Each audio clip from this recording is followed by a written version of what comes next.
কলেজে গিয়ে যা অবস্থা হয়ে গেল। হ্যালো বন্ধুরা, তোমাদেরকে আজকে নিয়ে চলে যাওয়া যাক আমার কলেজে। এই হচ্ছে আমাদের জলপাইগুড়ির অন্যতম কলেজ, আনন্দচন্দ্র কলেজ, যাকে শর্ট ফর্মে সবাই এসি কলেজ বলে থাকে।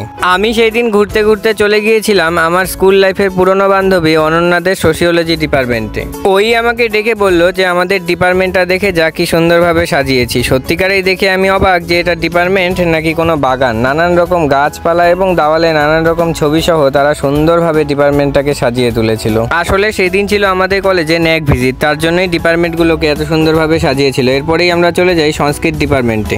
সেখানে গিয়ে দেখতে পাই শকুন্তলা, দুষ্মন্ত, তাছাড়াও ভগবান শ্রীকৃষ্ণ এবং অর্জুনের গীতা শ্লোক প্রদানকারী সেই ছবিটা, এবং দারুণ সুন্দরভাবে সাজিয়েছিল। বাইরে পরশুরাম এবং সরস্বতী ঠাকুরের বীণা বিভিন্ন সংস্কৃত শ্লোকে আলপনার মাধ্যমে বেশ ভালোই সাজিয়েছিল। এরপর চলে যাই অন্যান্য ডিপার্টমেন্টগুলোতে। সব ডিপার্টমেন্টকে ঘুরে দেখানোর সময় হয়নি। ওকে বাই গাইজ, আবার দেখা হচ্ছে পরের ভিডিওতে। আজকে এতটুকুই।